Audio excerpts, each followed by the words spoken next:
In today's video, I'm going to teach you how to fix Discord high CPU usage. If Discord has been making your computer feel sluggish or causing stutters while you play games or chat, this walkthrough will show you two targeted settings to adjust that often bring CPU usage back down without messing with the rest of your setup. First, open Discord and head to User Settings. You'll find this by clicking the small gear icon near the bottom of the app window. In the left-hand menu, look for Game Overlay.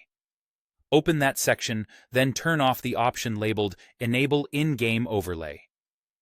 The overlay is the little heads-up display that can show who's talking and offer quick controls while you're in a game. It works by hooking into your games in the background. And on some systems, that extra layer can increase CPU usage, especially during intense gameplay. Turning it off doesn't affect your ability to use Discord. It only removes that in-game overlay feature. After switching it off, restart Discord.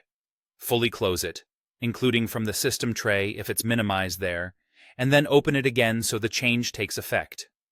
Next, we'll adjust a few voice processing settings that can be CPU intensive. Go back into User Settings, and this time, choose Voice and Video.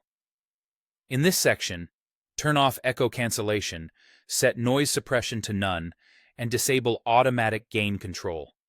These features are designed to clean up your audio by reducing echoes, cutting background noise, and balancing your microphone volume automatically. They work well, but on some systems, they can cause noticeable CPU spikes during voice chats or streams. By turning them off, you reduce the processing Discord has to do in real time. Keep in mind that your microphone may sound a bit more natural and a little less filtered after this change, and you might pick up more room noise. If you prefer the cleaner sound, you can always come back and re-enable one or more of these features later. Once you've made those changes, restart Discord again to lock them in. After these two rounds of adjustments, you should see smoother performance, fewer spikes, and a lighter load on your CPU while gaming or chatting. If you rely heavily on any of the voice enhancements, feel free to experiment by enabling just one at a time to see what your system can handle comfortably. But for many people, turning off the in-game overlay and reducing voice processing delivers an immediate, noticeable improvement. That's all for this fix. Thanks for watching, and I hope this helps your Discord run lean and responsive.